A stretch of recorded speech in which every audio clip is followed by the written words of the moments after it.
Hi అండి, అందరికీ చాలా రోజుల తర్వాత వీడియో చేస్తున్నాను.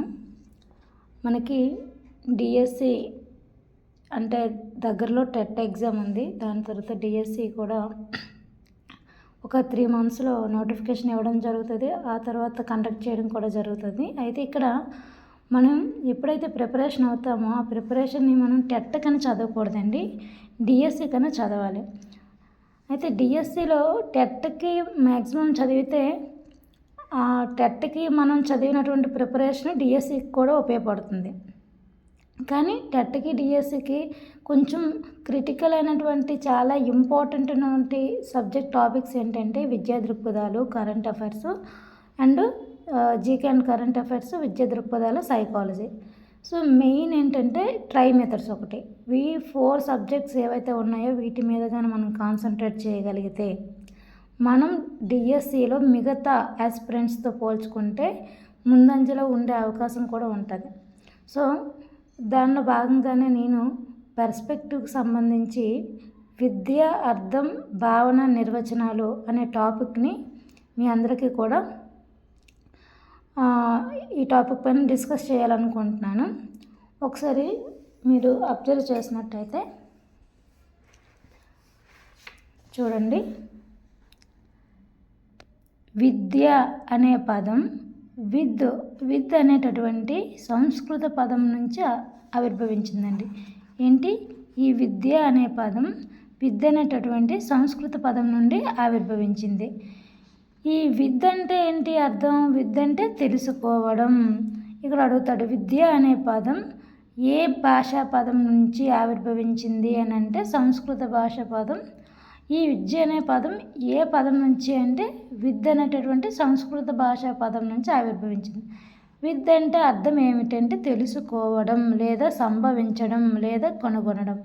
విద్య అంటే తెలుసుకోవడం, సంభవించడం, కనుగొనడం అని అర్థం. నెక్స్ట్ భావించడం, అవగాహన అనే వివిధ అర్థాలు కూడా ఉన్నాయి. కాబట్టి విద్య అంటే వీటన్నింటినీ సమ్మేళనం వలన కలిగే జ్ఞానం అని చెప్పగలం. సెకండ్ పాయింట్, విద్యకు సమానార్థం ఉన్నటువంటి ఆంగ్ల పదం ఎడ్యుకేషన్. ఈ ఎడ్యుకేషన్ అనేది లాటిన్ భాషలోని ఎడ్యుకేర్ లేదా ఎడ్యూస్డ్ లేదా ఎడ్యూసర్ అనే పదాల నుంచి పుట్టింది. విద్యకు సమానార్థం ఉన్న ఆంగ్ల పదం ఏంటండి? ఎడ్యుకేషన్ అండి. ఈ ఎడ్యుకేషన్ లాటిన్ భాషలో ఉన్నటువంటి ఎడ్యుకేర్, ఎడ్యూస్డ్, ఎడ్యూసర్ అనేటటువంటి ఈ భాషా పదాల నుంచి, ఈ 3 భాషా పదాలు ఏంటి లాటిన్ భాషా పదాల నుంచి ఈ ఎడ్యుకేషన్ అనేటటువంటి ఆంగ్ల పదం అనేది రావడం అనేది జరిగింది. నెక్స్ట్ ఎడ్యుకేషన్లోని ఈ అంటే అవుట్ ఆఫ్ అని, డ్యూకో అంటే వృద్ధిలోకి తీసుకురావడం. ఈ అంటే అవుట్ ఆఫ్ అని, డ్యూకో అంటే వృద్ధిలోనికి తీసుకుని రావడం. టు బ్రింగ్ అప్ అని కూడా దీని వేరొక మీనింగ్ కూడా వస్తుందన్నమాట, అనే అర్థం వస్తుంది. దారి చూపటం, టు లీడ్ ఫోర్త్. దారి చూపడం అంటే టు లీడ్ ఫోర్త్ అనే భావాన్ని కూడా ఇస్తుందండి. అంటే అంధకారం నుంచి బయటకు దారి చూపేదే విద్య అని అర్థం. అంధకారం నుంచి బయటకు. అంధకారం అంటే ఏంటి? చీకటి. ఇప్పుడు విద్య లేనివాడు వింత పసుపు అనే ఈ నానుడులు ఏవైతే ఉన్నాయో, సో ఈ విద్య నేర్చుకోవడం వల్ల మన జీవితానికి ఒక వెలుగు వస్తుంది. విద్య లేకపోతే చీకటి అని అర్థం చేసుకోండి. అంటే ఇక్కడ అంధకారం నుంచి బయటికి దారి చూపేదే విద్య అని కూడా దీని యొక్క అర్థం అన్నమాట చెప్పడం జరిగింది. నెక్స్ట్ ఏంటంటే విద్యకు సమానంగా శిక్ష అను పదాన్ని ఉపయోగించారు. శిక్ష అంటే వేరే శిక్షలేం కాదండి. విద్యకు సమానంగా శిక్ష అను పదాన్ని కూడా ఉపయోగించారు అప్పట్లో. ఇది సంస్కృత మూల పదం అయినటువంటి శాస్ నుండి వచ్చింది. ఇది సంస్కృత మూల పదం అయినటువంటి శాస్ నుండి వచ్చింది. దీనికి అర్థం క్రమశిక్షణలో పెట్టడం అనమాట, అంటే టు డిసిప్లైన్. చూడండి ఇంకొకసారి, విద్యకు సమానంగా ఉన్నటువంటి పదము శిక్ష అను పదాన్ని ఉపయోగించారు. విద్యకు సమానంగా ఈ శిక్ష అనేటటువంటి పదాన్ని కూడా ఉపయోగించారు. ఇది సంస్కృత మూల పదం అనేటువంటి శాస్ నుండి కూడా మనకి రావడం జరిగింది. దీని అర్థం క్రమశిక్షణ పెట్టడం అంటే టు డిసిప్లైన్లో ఉండడం అన్నమాట.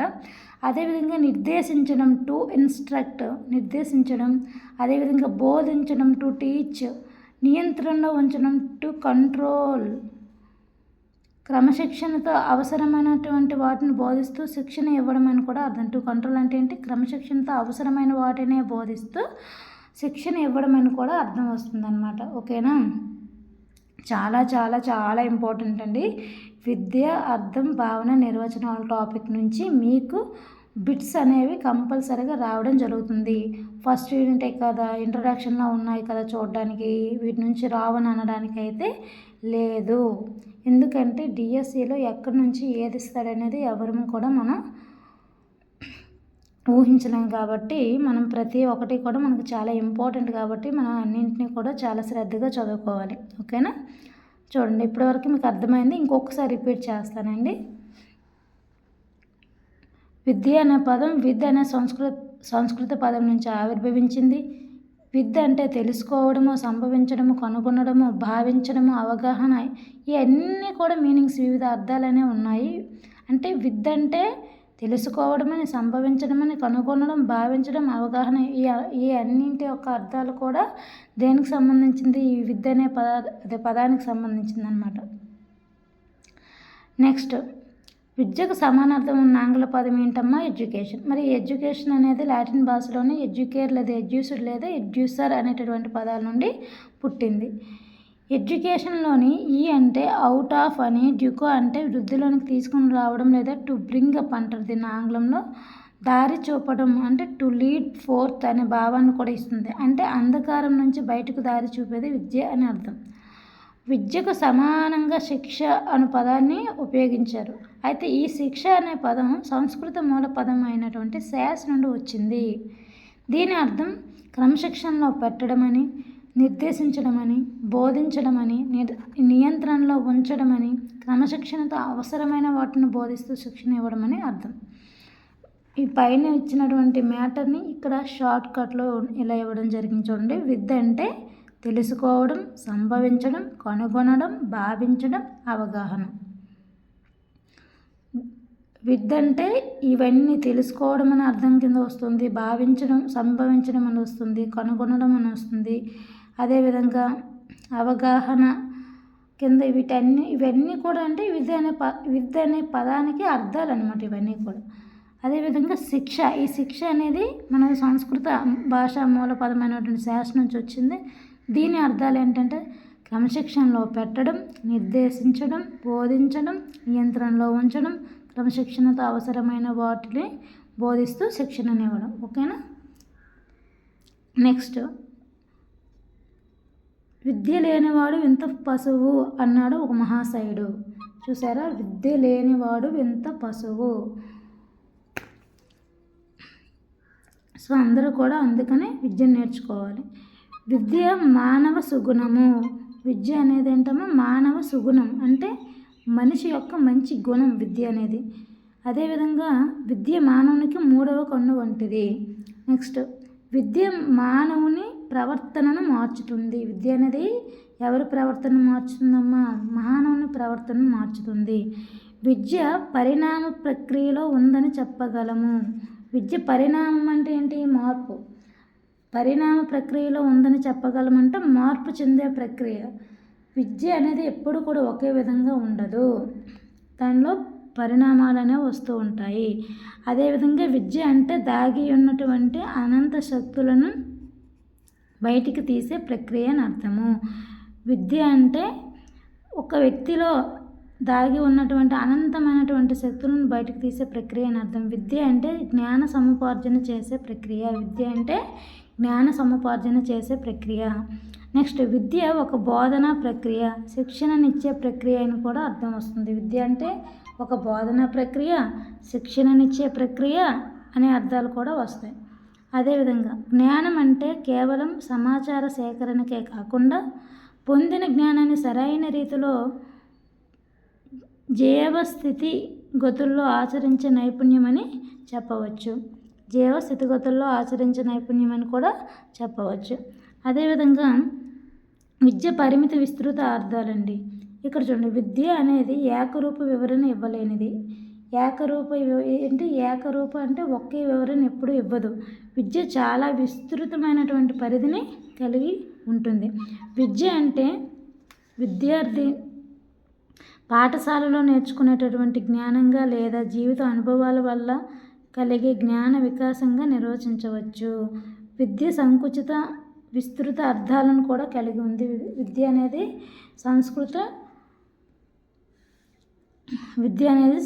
సంకుచిత విస్తృత అర్థాలను కూడా కలిగి ఉంది. అదేవిధంగా ఇక్కడ చూడండి, పాఠశాల వ్యవస్థ ద్వారా నేర్చుకునే అంశాలు సంకుచితంగాను, వీటితో పాటు జీవిత అనుభవాలను జోడించే ప్రక్రియ జ్ఞానాన్ని విస్తృతంగాను చెప్పవచ్చు. ఓకేనా? పాఠశాల వ్యవస్థ ద్వారా నేర్చుకునే అంశాలు సంకుచితంగాను, వీటితో పాటు జీవిత అనుభవాలను జోడించి నేర్చుకునేటటువంటి జ్ఞానాన్ని విస్తృతంగాను చెప్పవచ్చు. పాఠశాల వ్యవస్థ ద్వారా నేర్చుకునే అంశాలు సంకుచితం అంటే ఇక్కడ ఏంటి, కొంత పరిమితంతో కూడిందనమాట సంకుచితం అంటే. అదేవిధంగా విస్తృతం అంటే చాలా విస్తృతంగా, అంటే విశాలమైనటువంటి భావన కూడా వస్తుందన్నమాట. సో ఇక్కడ జీవిత అనుభవాలను జోడించి ఏదైనా ఇప్పుడు ఒక విషయాన్ని నేర్చుకున్నాం అనుకోండి, ఒక జ్ఞానం కానీ నేర్చుకుంటే అది విస్తృతంగా ఉంటుంది. ఆల్రెడీ అనుభవిస్తున్నాం, జీవిత అనుభవాల ద్వారా మనకి అవగాహన అవుతుంది. అదే పాఠశాల వ్యవస్థ ద్వారా ఓన్లీ పుస్తకాలు చదవడం ద్వారానే మనకు వచ్చేది సంకుచితంగా ఉంటుంది. అంటే దీని పరిమితం అనేది చాలా తక్కువగా ఉంటుంది కాబట్టి సంకుచితం అంటారు. దీని పరిమితి అనేది చాలా ఎక్కువగా ఉంటుంది. అందుకని విస్తృతం అనేటటువంటి పదం ఈ పదాన్ని ఇక్కడ వాడడం అనేది జరిగింది. నెక్స్ట్ చూడండి, పరిమితార్థంలో విద్య. పరిమితార్థంలో విద్య అంటే వ్యక్తి అభివృద్ధి పాఠశాలలో ఏర్పాటు చేసిన కొన్ని అంశాలు, కార్యక్రమాల ప్రభావాల ఫలితము. అది ప్రత్యక్షము క్రమబద్ధమైన నియత విద్యా విధానాన్ని సూచిస్తుంది. సామాజిక వనరుల గురించి కానీ, సముపార్జిత ప్రయోజనాల విషయాల గురించి కానీ బోధించడం అనేది నియత విద్య వలనే సాధ్యమవుతుంది. సామాజిక వనరుల గురించి కానీ, సముపార్జిత ప్రయోజనాల విషయాల గురించి కానీ బోధించడం అనేది నియత విద్య వలనే సాధ్యమవుతుంది. క్రమబద్ధమైనటువంటి విద్యా విధానం కేవలం 3 Rs. 3 Rs అంటే ఏంటి? రీడింగ్, రైటింగ్, ఆర్థమెటిక్ మాత్రమే పరిమితమై పట్టాలు పొందడానికి ఉపయుక్తంగా ఉంటుంది క్రమబద్ధమైనటువంటి విద్యా విధానం. అదేవిధంగా ఇక్కడ రైడింగ్ మనకు ఒక నిర్వచనం ఇవ్వడం జరిగింది. పరిణితి గల వ్యక్తి అపరిణితి గల వ్యక్తి పైన ఉద్దేశపూర్వకంగాను క్రమబద్ధంగాను సమాజ అవసరాలను బట్టి శారీరక, మానసిక, సౌందర్య, సామాజిక, ఆధ్యాత్మిక శక్తుల సమ్మేళనాభివృద్ధి కోసము అంతిమ లక్ష్యంగా చదువరిని అతని సృష్టికర్తతో లీనం చేసే వైపు మళ్లించడం కోసం క్రమశిక్షణ ద్వారా చేయు ప్రభావమే విద్య అని రైడింగ్ చెప్పడం జరిగిందమ్మ.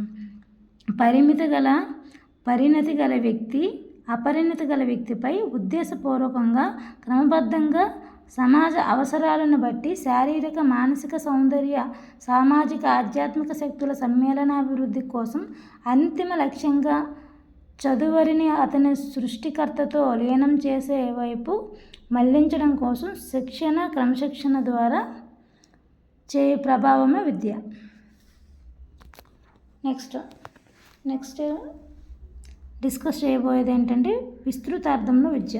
మనం ఇంతకుముందు పరిమితార్థంలో విద్య అంటే ఏమిటనేది చెప్పడం జరిగింది. ఇప్పుడు విస్తృతార్థంలో విద్య అంటే ఏంటో చెప్పుకుందాం, డిస్కస్ చేద్దాం. విస్తృతార్థంలో విద్య అంటే కేవలం 3 Rs చదవడము, రాయడం, లెక్కించడం, దీన్నే రీడింగ్, రైటింగ్, ఆర్థమెటిక్ మాత్రమే కాదు, జీవితమే విద్య. ఇది ఒక నిరంతర ప్రక్రియ. ఇక్కడ చూడండి, మనకి పరిమితార్థం ఏం చెప్పాడు? ఓన్లీ 3 Rs గురించి చెప్పాడు. కానీ విస్తృతార్థం అలా కాదు. విస్తృతార్థంలో ఏంటి? జీవితమే విద్య అని చెప్పాడు. అదేవిధంగా నిరంతరం ఒక ప్రక్రియ. విద్య అనేది నిరంతర ఒక ప్రక్రియ. తల్లి గర్భం నుంచి మృత్యువు వరకు సాగుతూనే ఉంటుంది విద్య. అసలు విద్య అంటే ఏంటండి? నాలెడ్జ్, ఏదో ఒక విషయాన్ని తెలుసుకోవడం అండి. ఇప్పుడు ఒక పాఠశాలకే పరిమితమైపోయి పాఠశాలలో ఉన్నటువంటి పుస్తకాల ద్వారానే చదివేది కాదు. మనం విద్యను ఏ విధంగా అయినా నేర్చుకోవచ్చు. మన సమాజం ద్వారా నేర్చుకోవచ్చు, మన కుటుంబ ఆవరణలో నేర్చుకోవచ్చు, పరిసరాల ద్వారా నేర్చుకోవచ్చు. నిరంతరము కూడా మానవ జీవితం ఉన్నన్నాళ్ళు కూడా జీవితమే విద్య. ఇది ఒక నిరంతర ప్రక్రియ అని కూడా చెప్పడం జరిగింది. విద్య మానవ జీవితంలో జరిగే అవిరామ కృషి. విస్తృతార్థంలో ప్రతి అనుభవము విద్యాపరమైన విలువలు కలిగి మానవుడి ప్రవర్తనను పరిస్థితులకు అనుగుణంగా ఎప్పటికప్పుడు మార్పు చేయడానికి ఉపయోగపడుతుంది. జాగ్రత్తగా వినండి. విద్య మానవ జీవితంలో జరిగే అవిరామమైనటువంటి ఒక కృషి. విరామం అంటూ ఉండదు. అవిరామ కృషి అంటే విరామం లేకుండా నిరంతర కృషి. విస్తృతార్థంలో ప్రతి ఒక్క అనుభవం కూడా విద్యాపరమైన విలువ కలిగి ఉంటుంది. మానవుడి ప్రవర్తనను పరిస్థితులకు అనుగుణంగా ఎప్పటికప్పుడు మార్పు చేస్తుందన్నమాట. ఇప్పుడు అంతే కదండి. ఇప్పుడు ఏదైనా ఒక విషయాన్ని నేర్చుకుంటాము. ఆ నేర్చుకొని మనం మన నిత్య జీవితానికి అది అనువదించుకుంటే మన ప్రవర్తన మార్పు అనేది వస్తుంది. అపరిమితమైనదే కాకుండా సంపూర్ణ మూర్తిమత్వాభివృద్ధికి తోడ్పడుతుంది. ఇది అపరిమితమైనదే కాకుండా సంపూర్ణ మూర్తిమత్వాభివృద్ధికి. సంపూర్ణ మూర్తిమత్వాభివృద్ధి అంటే ఏమిటి? ఒక వ్యక్తికి సంబంధించి శారీరక, మానసిక, సాంఘిక, నైతిక, ఉద్వేగపరమైనటువంటి అన్ని వికాసాలలో కూడా అన్ని వికాసాలు అభివృద్ధి చెందితేనే సంపూర్ణ మూర్తిమత్వ అభివృద్ధి అని మీనింగ్ వస్తుంది అన్నమాట. ఇక్కడ అర్థం వస్తుంది. ఒక వ్యక్తికి సంబంధించి శారీరక, మానసిక, ఉద్వేగ, నైతిక, సాంఘిక వికాసాలన్నీ కూడా సమానంగా అభివృద్ధి చెందితే ఆ వ్యక్తి సంపూర్ణ మూర్తిమత్వ అభివృద్ధి చెందినట్టు అని అర్థం. సో అపరిమితమైనదే కాకుండా సంపూర్ణ మూర్తిమత్వ అభివృద్ధికి తోడ్పడుతుంది. విశ్వం మానవుణ్ణి తయారు చేస్తుంది. విశ్వం మానవుణ్ణి తయారు చేస్తుంది.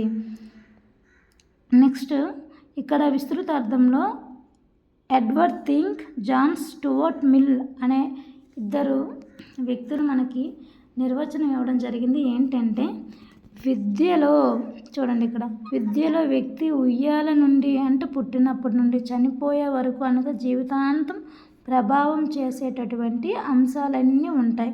విద్యలో ఏముంటాయమ్మా? వ్యక్తి ఉయ్యాల నుండి అంటే పుట్టినప్పటి నుండి చనిపోయే వరకు అనగా జీవితాంతం ప్రభావం చేసేటటువంటి అంశాలన్నీ ఉంటాయని ఎడ్వర్డ్ థింక్ అండ్ జాన్ స్టూవర్ట్ మిల్ వీళ్ళిద్దరి యొక్క అభిప్రాయంలో ఈ యొక్క నిర్వచనం అనేది ఇవ్వడం జరిగింది. విద్యలో వ్యక్తి ఉయ్యాల నుండి పుట్టినప్పటి నుండి చనిపోయే వరకు అనగా జీవితాంతం ప్రభావం చేసేటటువంటి అంశాలన్నీ ఉంటాయి. ఎడ్వర్డ్ థింక్ ప్రకారము విద్య అంటే జీవించే వారి నుంచి కూడా జీవితాన్ని సంక్రమింపజేయడమే విద్య. ఎడ్వర్డ్ థింక్ ప్రకారము విద్య అంటే జీవించేవారి నుంచి జీవితాన్ని సంక్రమింపజేయడమే విద్య. జాన్ స్టూవర్ట్ మిల్ విద్యను గురించి మనం ఏమి చేసుకుంటామో, ఇతరులు మనకు ఏమి చేస్తారో, మన ప్రకృతి పరిపూర్ణం కావడానికి మనల్ని చేరువ చేసేదే విద్య. జాన్ స్టూవర్ట్ మిల్ ఈయనేం చెప్పారమ్మా? విద్యను గురించి మనం ఏమి చేసుకుంటామో, ఇతరులకు మనకు ఏమి చేస్తారో, మన ప్రకృతి పరిపూర్ణం కావడానికి మనల్ని చేరువ చేసేదే విద్య అని జాన్ స్టూవర్ట్ మిల్ అనేది చెప్పడం జరిగింది. ఓకే అండి, మీరు ఇక్కడ నేను స్టాప్ చేస్తున్నాను. మీరు ఈ విద్యా దృక్పథాలు ఏదైతే టాపిక్ ఉన్నదో ప్రతి ఒక్క లెసన్ కూడా ఈచ్ అండ్ ఎవ్రీ లైన్ కూడా మీరు జాగ్రత్తగా చదువుకోవాలి, అర్థం చేసుకోవాలి. మీకు నేను ఈ మెటీరియల్ వివరించడం జరిగింది, మీకు అర్థమైందని అనుకుంటున్నాను. ఇంకా ఏదైనా మీకు ఈ వీడియో కానీ నచ్చినట్టయితే లైక్ చేయండి, షేర్ చేయండి, కామెంట్ చేయండి. ఇంకా ఏదైనా మీరు చెప్పాలనుకుంటే కింద కామెంట్ సెక్షన్లో కామెంట్ చేస్తే దానికి అనుగుణంగా నేను ఇంకొంచెం బెటర్గా కూడా వీడియో చేయడానికి ట్రై చేస్తాను. ఓకే, థ్యాంక్ యూ అండి.